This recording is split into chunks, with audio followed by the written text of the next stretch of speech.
الحمد لله وكفى وسلام على عباده الذين اصطفى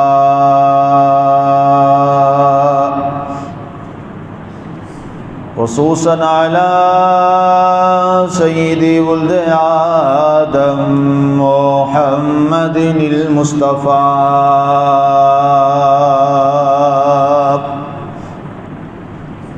والمجتبى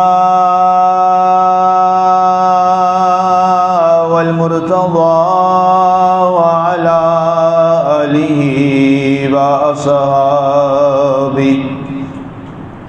وأصحابه لنا مقتدى. أما بعد فأعوذ بالله من الشيطان الرجيم. بسم الله الرحمن الرحيم.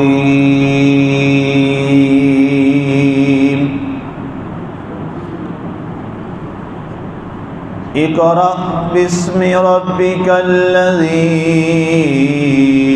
خلق خلق الإنسان من علق اقرأ وربك الأكرم الذي علم بالقلم. صدق الله العظيم وبلغنا رسوله النبي الكريم المتين الرؤوف الرحيم ونحن على ذلك لمن الشاهدين والشاكرين والحمد لله رب العالمين. ما إن مدحت محمدا بمقالتي ولكن مدحت مقالتي بمحمد. بعد حمد و صلوات. معزز سامعین و ناظرین، آج کا ہمارا خطبہ جمعہ ایک بہت بڑے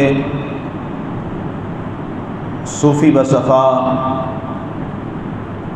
اور کلندرانہ مزاج کی پہچان حضرت سیدنا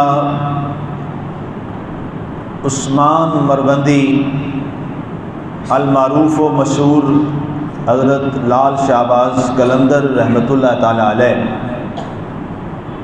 آپ کی شخصیت اور آپ کی سیرت کے حوالہ سے. آپ کی شخصیت اور آپ کا موضوع منتخب کرنے کی وجہ یہ ہے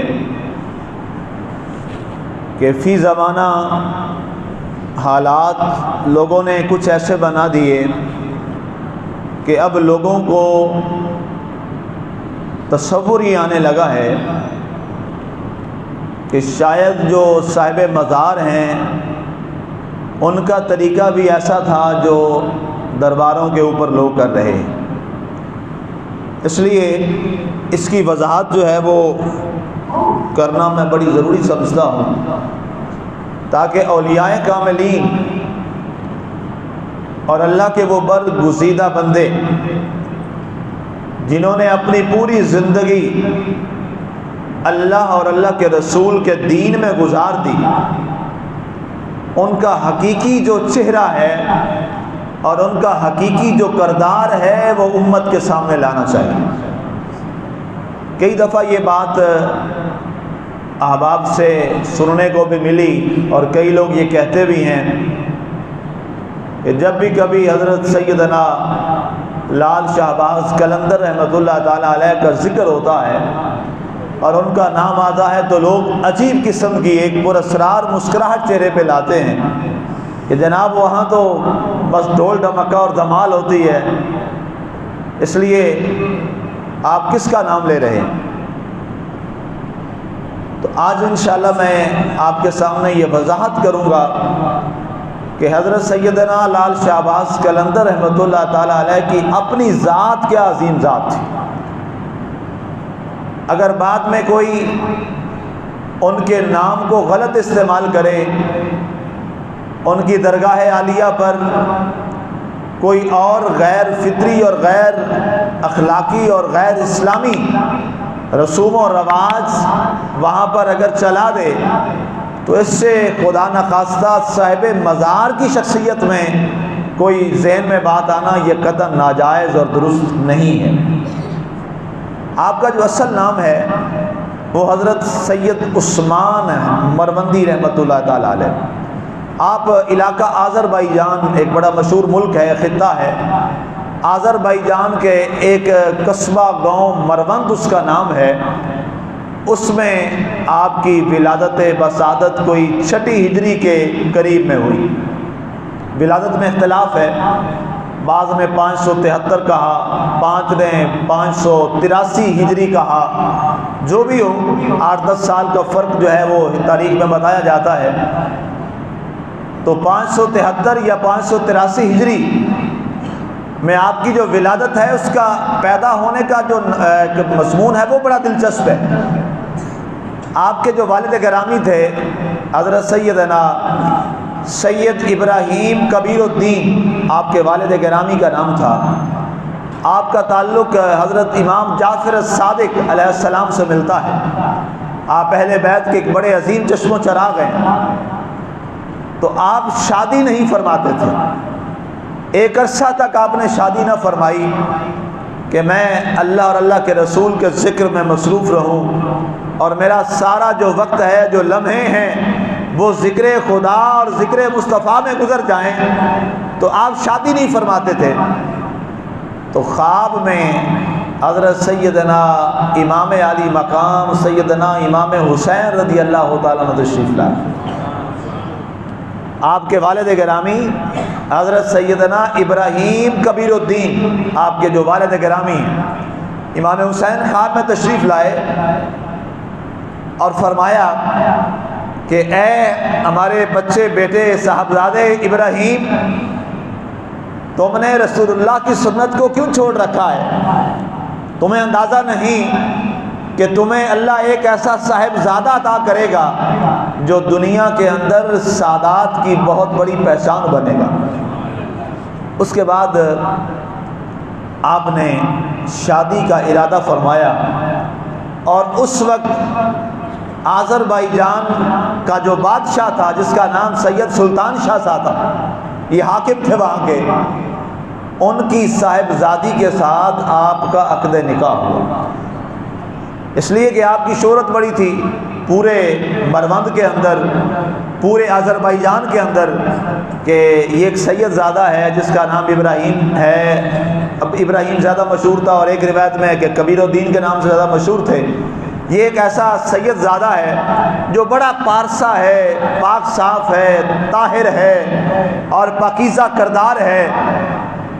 تو بادشاہ کو جب پتہ چلا کہ وہ شادی نہیں کرتا، ان کی ایک صاحبزادی تھی اس بادشاہ کی، اور یہ بادشاہ بھی بڑا نیک تھا، سید زادہ تھا، ان کی ایک صاحبزادی تھی، تو وہ اس تلاش میں تھے کہ اللہ کوئی ایسا انتظام فرمائے کہ اللہ اس کو وہ شوہر دے جو آل رسول بھی ہو، آل نبی اولاد علی بھی ہو، اور اس کا کردار بھی عظیم ہو۔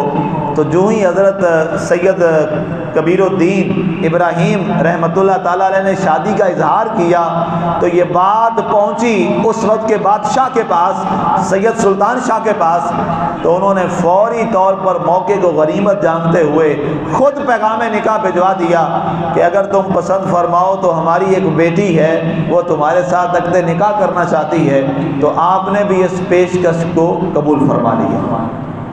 اب ادھر ولایت میں اعلیٰ مقام اور ادھر دنیاوی مقام میں بڑا اعلیٰ مقام کہ بادشاہ کی صاحبزادی آپ کے عقد نکاح میں آئی۔ لیکن کمال بات یہ ہے کہ بادشاہ کی صاحبزادی اور بادشاہزادی سے شادی کرنے کے بعد بھی حضرت ابراہیم کبیر الدین کا ذوق قلندری ٹوٹا نہیں۔ وہ عبادت کا ذوق، وہ اللہ کے ساتھ محبت، اور ایک روایت میں ابھی پڑھ رہا تھا کہ شادی کے 40 روز تک، شادی کے 40 روز بعد تک آپ نے خود یہ روایت فرمائی، آپ نے اپنی بیوی کے پاس حق زوجیت ادا نہیں کیا۔ آپ کی زوجہ نے سوال کیا کہ میرے سرتاج کیا وجہ ہے، میں آپ کو پسند نہیں، آپ کی زبردستی کیا شادی کر دی گئی، یا آپ کو مجھ میں کوئی عیب نظر آیا جس عیب کی بنیاد پر آپ مجھ سے دور رہ رہے ہیں، کیا وجہ کیا ہے، میری غلطی کیا ہے؟ وہ اپنی جگہ پریشان ہوئی، نئی دلہن آنے والی نئی گھر میں، اور پھر شہزادی کہ کوئی ایسی کمی، اور پھر اتنی نیک اور پاکیزہ کہ بادشاہ کے گھر میں ہوتے ہوئے جس نے آج تک کبھی کسی نامحرم کو دیکھا نہیں، اور کسی نامحرم نے اس بادشاہ کی شہزادی کو نہیں دیکھا، تو بڑے پریشان ہو کر انہوں نے سوال کیا۔ اس سوال کے جواب میں جو جواب ہے وہ بڑا مزیدار ہے۔ حضرت عثمان مروندی، حضرت لال شہباز قلندر رحمۃ اللہ تعالیٰ علیہ، آپ کے والد گرامی حضرت ابراہیم خبیر الدین نے کیا جواب دیا، وہ جواب بڑا قابل توجہ ہے ہم سب کے لیے۔ آپ نے فرمایا کہ میں ایک دن رستے سے آ رہا تھا کسی کے راستے پر، تو وہاں میں نے دیکھا کہ ایک کوئی چنے کا دانہ پڑا تھا راستے پر مٹی کے اندر، تو مجھے برا لگا کہ رزق ہے اور مٹی میں راستے پہ پڑا ہے، میں نے وہ چنا اٹھا کر منہ میں ڈال کے اس کو صاف کر کے دھو کے بغیر مٹی اتار کے اس کو میں نے کھا لیا کہ رزق کی بے ادبی نہ ہو۔ جب میں نے وہ چنا کھا لیا تو اس کے بعد مجھے اچانک خیال آیا کہ یہ چنا پتہ نہیں کس کا تھا، کدھر سے آیا تھا، میں نے تو اجازت بھی طلب نہیں کی، تو یہ چنا میرے وجود میں آ گیا ہے، اب کیا ہوگا؟ یہ کہیں ایسا نہ ہو کہ 40 روز تک میری کوئی عبادت بھی قابل قبول نہ رہے اور اللہ کے حضور میرے سجدے بھی رائگاں جائیں۔ تو میں نے 40 روز تک اس لیے تمہارے قریب نہ آیا کہ میں تو خود اللہ کے ہاں مجرم ہوں۔ اللہ اکبر، اندازہ کریں، راستے میں، گرد میں، مٹی میں ایک چنا پڑا ہے، اور نیت بھی کیا ہے کہ رزق کی بے ادبی نہ ہو۔ بالکل اسلام اس کی اجازت دیتا ہے کہ رزق تھا، راستے میں تھا، اس کی بے ادبی ہو رہی ہے، اجازت ہے اسلام میں، یہ رخصت ہے کہ آپ اٹھا کے اس کو کھا لیں یا کسی اونچی جگہ پہ رکھ لیں۔ یہ حدیث پاک ہے کہ جب بھی آپ کہیں جا رہے ہیں تو کوئی رزق کا آپ کو ٹکڑا کہیں سے کوئی کھانے کی چیز ملے تو اس کو پاک صاف کر کے کھا سکتے ہیں تو ٹھیک ہے، وگرنہ اسے بلند مقام پہ رکھ دیں۔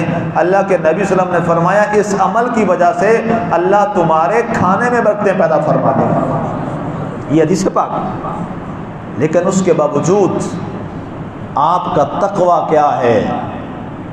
آج لوگ، یہ تو ایک چنا ہے جس ذات نے برداشت نہیں کیا، آج لوگ پوری پوری فصلیں کھا جاتے ہیں،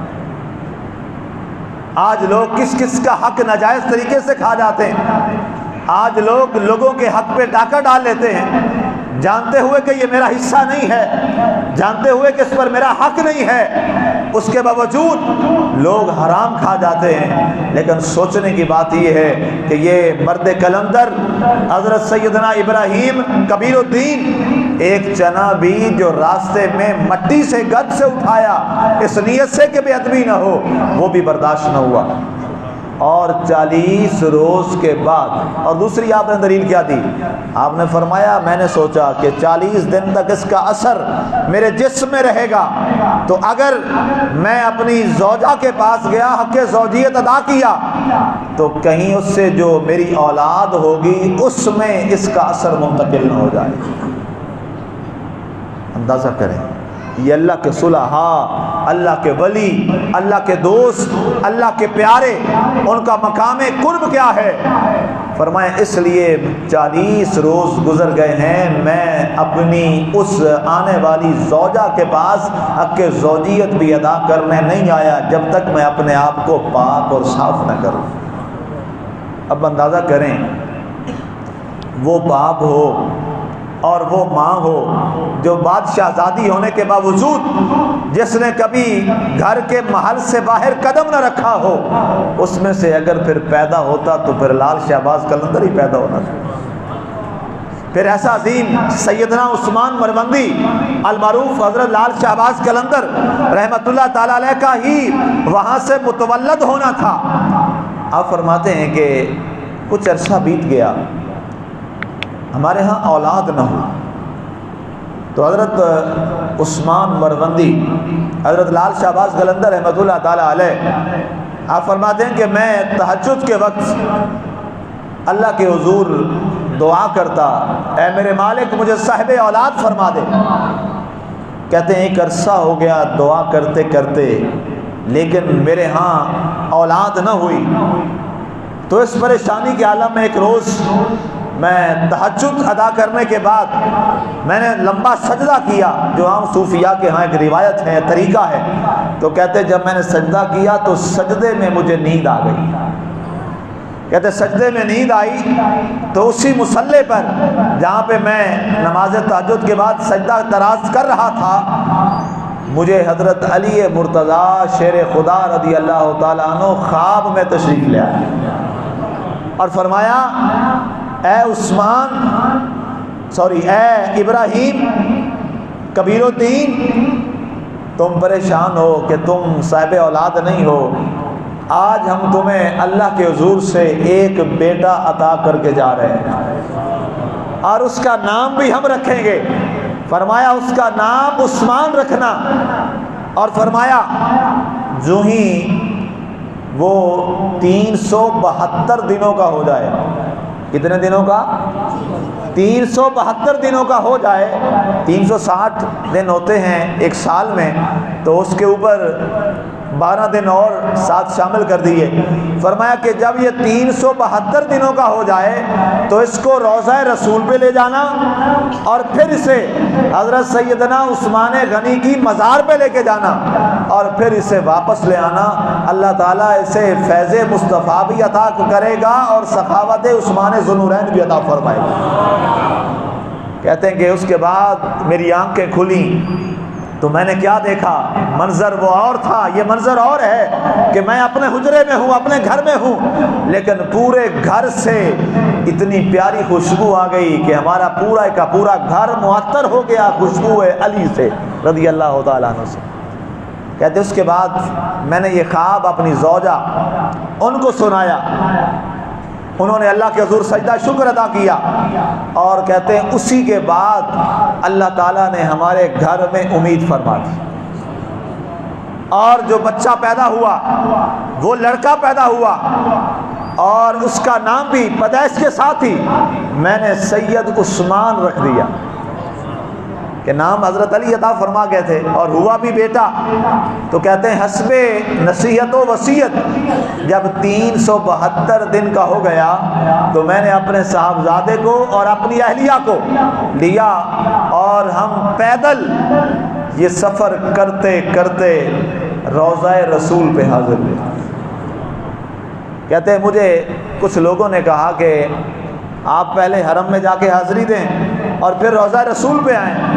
آپ نے فرمایا مجھے جیسے حکم ہوا ہے حضرت علی سے میں ویسے ہی کروں۔ کہتے ہیں میں پہلے گیا بارگاہ مصطفیٰ صلی اللہ علیہ وسلم میں اور اپنے صاحبزادے کو وہاں پیش کیا اور عرض کیا یا رسول اللہ صلی اللہ علیہ وسلم، یہ آپ کے خاندان کا چشم و چراغ اور یہ بیٹا آپ کا بیٹا ہے، ظاہر آل نبی ہے، اولاد علی ہے اور امام جعفر صادق کے خاندان سے ہے، یہ صاحبزادہ یہ بیٹا جو آپ کا بچہ ہے آپ کے روضہ انور پہ حاضر ہے اور آپ کا بیٹا بھی یہاں پر حاضر ہے۔ آقا ہم خیرات لینے آئے ہیں، اپنی بارگاہ سے ہمیں خیرات عطا فرمائیں۔ تو روایات میں لکھا ہے کہ اندر روضہ رسول سے آواز آئی کہ ہم نے اپنے صاحبزادے اور اپنے بیٹے عثمان کو اپنی بارگاہ سے فیض حض وافر میں عطا فرما دیا۔ کہتے اس کے بعد حضرت علی کی وصیت کے مطابق میں اپنے اس صاحبزادے کو حضرت لال شہباز قلندر کو میں حضرت عثمان غنی رضی اللہ تعالیٰ عنہ کی قبر انور مزار انور ان پہ لے کے پیش کیا اور وہاں پر سلام عرض کیا اور دعا کرنے کے بعد وہاں سے پھر ہم حرم کی جانب آئے اور پھر اللہ کی بارگاہ میں حاضری دی اور وہاں سے واپس آ گئے۔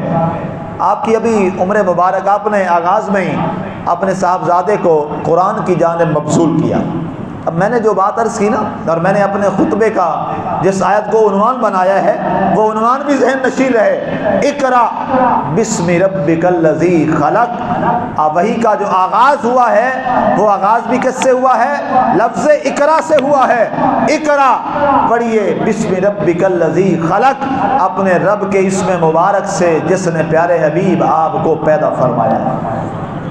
اب یہ پیغام اقرا جو ہے یہ سب سے پہلے آقا کریم علیہ الصلوۃ والسلام پہ آیا پیغام اقرا، اور اس کے بعد یہ لفظ اقرا ایسا چلا کہ دنیا میں جو بھی اللہ کا ولی ہے اس نے سب سے پہلے لفظ اقرا پہ عمل کیا، اور پھر اس کے بعد باقی معاملات چلے۔ تو میں عرض کر رہا تھا کہ آپ نے اپنے صاحبزادے عثمان مروندی رحمۃ اللہ تعالی علیہ کو سب سے پہلے آپ نے خود قرآن کی جانب مبذول فرمایا۔ روایات میں لکھا ہے کہ 6 سال کی عمر میں حضرت سیدنا عثمان مروندی رضی اللہ تعالی عنہ رحمۃ اللہ تعالی علیہ آپ نے قرآن حفظ فرما لیا تھا۔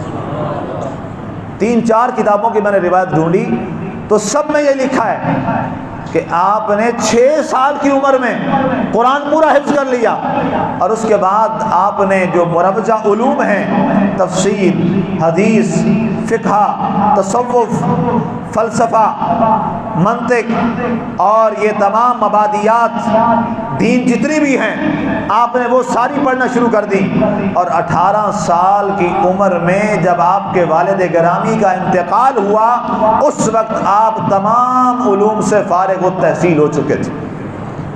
18 سال کی مختصر سی عمر میں مکمل ظاہری علوم آپ نے حاصل کر لیے تھے۔ 2 سال بعد آپ کی والدہ محترمہ ان کا سایہ بھی آپ کے سر سے اٹھ گیا، اور آپ نے یہ سفر، اور آپ کے زمانہ میں جو بڑے بڑے اولیاء تھے آپ کے زمانہ میں، ان میں حضرت بابا فرید گنج شکر رحمۃ اللہ تعالی علیہ، حضرت بہاؤالدین زکریا ملتانی رحمۃ اللہ تعالی علیہ، اور حضرت سلطان بہاؤالدین نقش بند رحمۃ اللہ تعالی علیہ، یہ بڑے بڑے جو صوفیاء ہیں یہ آپ کے زمانہ میں تھے۔ اور اس عروج کے زمانہ میں آپ نے جس انداز میں پھر دین کی جانب لوگوں کو مبذول کیا، تمام سیرت نگاروں یہ لکھا ہے، اور تاریخ سندھ جو بڑی کتاب ہے اس میں باقاعدہ یہ موجود ہے کہ ہندو اور مسلم، عیسائی، یہ سارے کے سارے آپ کی مذہبی رواداری کی وجہ سے آپ کے مرید تھے۔ یہ بات بڑی قابل توجہ ہے۔ حضرت لال شہباز قلندر رحمۃ اللہ تعالی علیہ جب آپ نے یہاں سیون شریف میں تشریف لے آئے، سندھ کی سرزمین پہ آئے، سندھ کی سرزمین اتنی عظیم سرزمین ہے جسے آج بھی اس کا نام تاریخ میں ہے باب الاسلام، اسلام کا دروازہ۔ سندھ کی سرزمین اسلام کا دروازہ ہے، اور سب سے زیادہ جتنے فاتحین مسلم آئے ہیں وہ سارے سندھ کی سرزمین پہ آئے، جتنے بڑے بڑے اولیاء آئے ہیں وہ سندھ کی سرزمین پہ آئے ہیں۔ پنجاب میں بھی جتنے اولیاء کرام یہاں تشریف لائے ہیں وہ عربوں کے راستے سے ہوتے ہوئے، چونکہ تب راستہ یہ ایک تھا اور وہ یہ سندھ والا راستہ تھا، حتیٰ کہ حضرت عمر رضی اللہ تعالیٰ عنہ کے بارے بھی مشہور ہے کہ آپ بھی یہاں سندھ کی سرزمین تک تشریف لے آئے تھے۔ یہ اتنی بڑی سرزمین ہے جسے باب الاسلام، اس کا نام کیا ہے؟ باب الاسلام، اسلام کا قلعہ۔ تو اسی قلعے میں آپ تشریف لے آئے، تو آپ نے یہاں پر جب ڈیرا لگایا اور آپ نے یہاں توحید کا درس دیا، اور آپ کی جو دینی رواداری تھی اور جو آپ کا اخلاق تھا، جو آپ کا کردار تھا، کئی ہندو، ایک کثیر تعداد ہندوؤں کی تھی اور سکھوں کی اور عیسائیوں کی، جو آپ کے مرید بن گئے، آپ کے ہاتھ پہ بیعت کی۔ اب یہاں پہ متصوفین نے یہ بات لکھی ہے کہ جب آپ کی نیت میں یہ ہو کہ آپ نے لوگوں کو دین کے راستے کی جانب لے آنا ہے، تو فرمایا یہ تمام صوفیاء کا اتفاق ہے کہ غیر مسلم کو اپنی محفلوں میں بٹھایا کرو تاکہ وہ تمہارے اس کردار اور عمل سے اسلام سے متاثر ہو کر وہ دائرہ اسلام میں داخل ہو جائے۔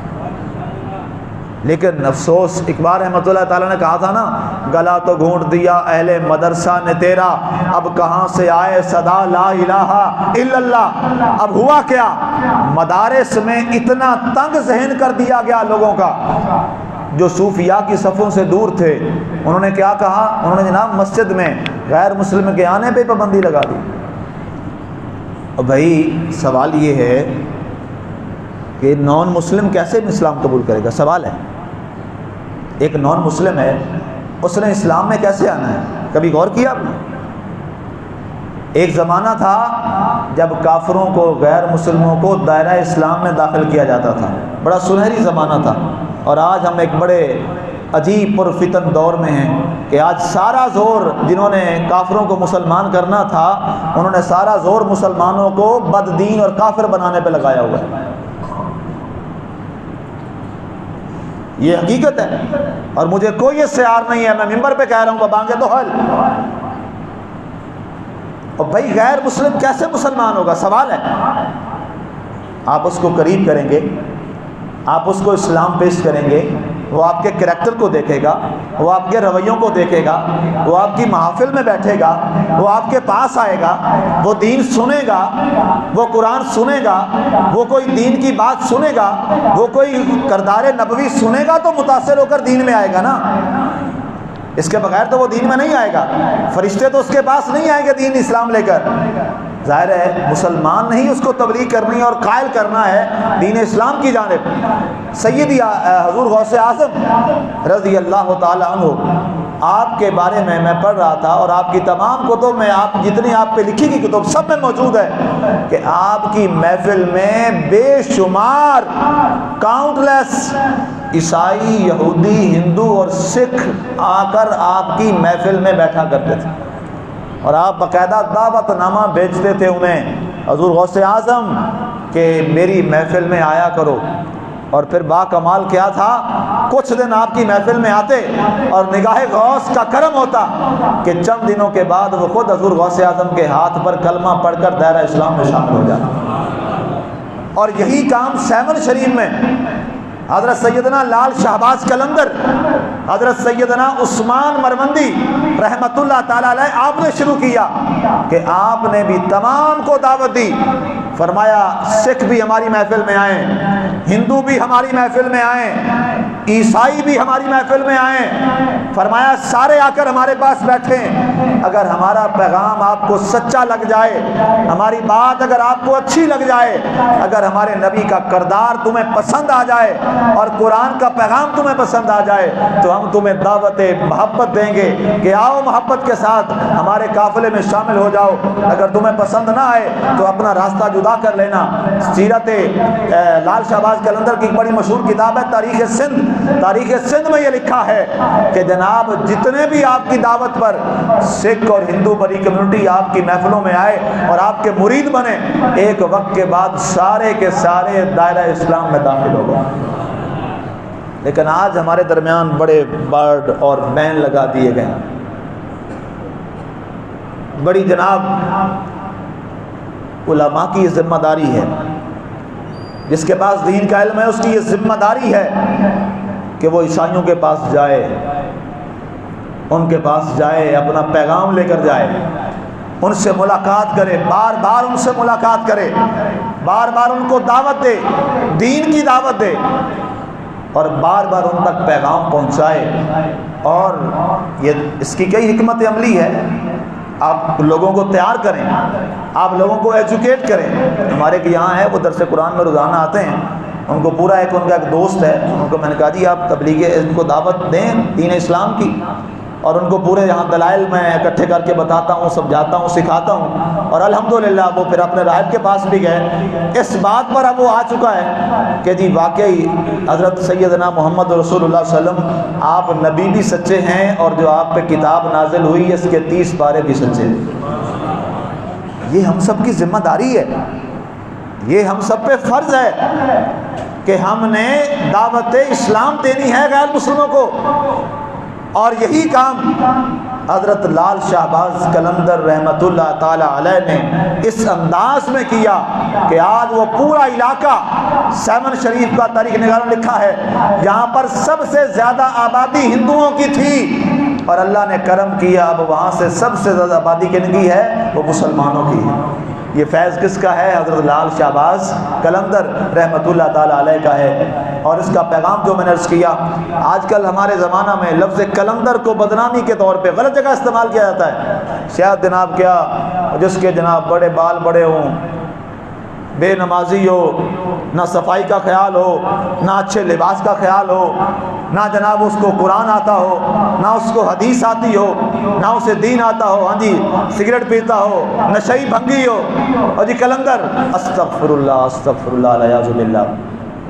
اللہ اس فتنے سے ہمیں بچائے۔ اور قلندر صوفیاء کی اصطلاح میں بہت بڑا ایک ٹائٹل ہے، جیسے غوث، قطب، ابدال، اسی طرح قلندر ایک بہت بڑا صوفیانہ ٹائٹل ہے۔ اور اس کی میں ایک جملے میں تعریف کروں کہ قلندر کسے کہا جاتا ہے؟ ویسے تو اس کی بے شمار تعریفیں کی گئی۔ قلندر کون ہوتا ہے؟ قلندر وہ شخص ہوتا ہے جو دنیا کو چھوڑ چکا ہو، رب سے تعلق جوڑ چکا ہو، اور دنیا اس کے ارد گرد محو طواف ہو۔ اصطلاح تصوف میں اسے قلندر کہتے ہیں، اصطلاح شریعت میں اسے، اور اصطلاح تصوف میں قلندر کہا جاتا ہے۔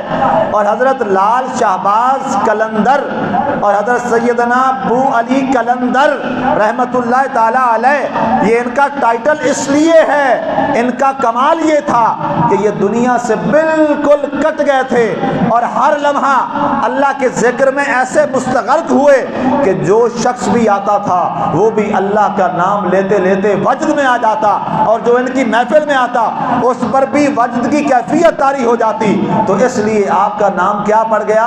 لال شہباز قلندر، کہ جو بھی آپ کی بارگاہ میں آیا وہ وجد کی کیفیت میں اللہ اللہ اللہ اللہ اللہ کی کیفیت میں ڈوب جاتا اور اللہ کا ذکر کرتے کرتے عالم مدہوشی میں چلا جاتا۔ یہ ہے لفظ قلندر۔ لیکن افسوس، جہالت کی بنیاد پر لوگوں نے اس لفظ کو بدنام کیا اور غلط کیا۔ ایسا ان لوگوں کا کوئی تعلق نہیں ہے ہمارے ساتھ۔ ہمارا تو وہی قلندر ہے جو لال شہباز قلندر ہے، ہمارا تو وہی قلندر ہے جو حضرت سیدنا ابو علی قلندر ہے رحمت اللہ تعالی علیہ۔ اور قلندروں کی پوری ایک فہرست ہے جس میں سب سے بڑا نام کس کا ہے؟ حضور غوث اعظم کا ہے۔ حضور غوث اعظم قلندرانہ مزاج، اور آپ کی ایک بڑی خاص پہچان تھی کہ آپ دنیا سے یوں کٹے کہ دوران خطبہ ایک روز اللہ نے آپ کو یوں آزمایا کہ چھت سے اچانک مسجد کی چھت سے ایک سانپ گرا۔ آپ اللہ کی توحید کا ذکر کر رہے تھے، آپ اللہ کی توحید بہت زیادہ بیان فرماتے تھے۔ اس لیے جو یہ لوگ ہمیں کہتے ہیں کہ جناب اہل سنت یہ جو پیروں فقیروں والے ہیں ان میں توحید نہیں ہوتی، ہمارا پیر سب سے بڑا موحد تھا۔ آپ تب توحید بیان فرما رہے تھے۔ سانپ گرا آپ کی گود میں اور یہاں سے کپڑوں میں داخل ہوا اور آپ کی گردن کے ارد گرد لپٹتا چلا گیا، آپ پر کچھ فرق نہیں آیا۔ آپ کچھ لوگ اٹھنے لگے، فرمایا اپنی جگہ پہ بیٹھے رہو، سنو میں کیا تمہیں کہہ رہا ہوں۔ وہ سانپ لپٹتا چلا گیا۔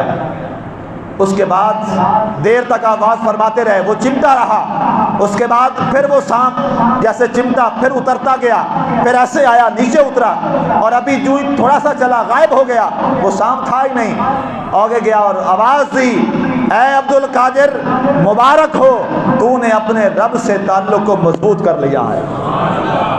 یہ ہے قلندرانہ مزاج، یہ ہے قلندر کہ جس کے رب کے ساتھ تعلق اتنے مضبوط ہو جائیں کہ پھر دنیا کی کوئی قوت بھی آ جائے تو اس کا رب کا تعلق نہ ٹوٹے، اسے اصطلاح شریعت میں قلندر کہا جاتا ہے۔ اللہ تعالیٰ حضرت لال شہباز قلندر کا جو اصل پیغام ہے دین اور دین مصطفیٰ کا، قرآن و حدیث کا، اور جو آپ نے ساری زندگی قرآن کا پیغام لوگوں تک پہنچایا اور لاکھوں لوگوں کو آپ نے دائرہ اسلام میں داخل کیا، اللہ تعالیٰ ہم سے وہ عمل کرے کہ ہمارا عمل دیکھ کر غیر مسلم مسلمان ہو جائیں، ایسا نہ ہو کہ کلندر کے نام پر ہم کوئی ایسا عمل کریں کہ ہمارے مسلمان ہی ہم سے دور ہو جائیں۔ اللہ تعالی ہمیں عمل کی توفیق عطا فرمائے۔ وما علینا الا البلاغ المبین۔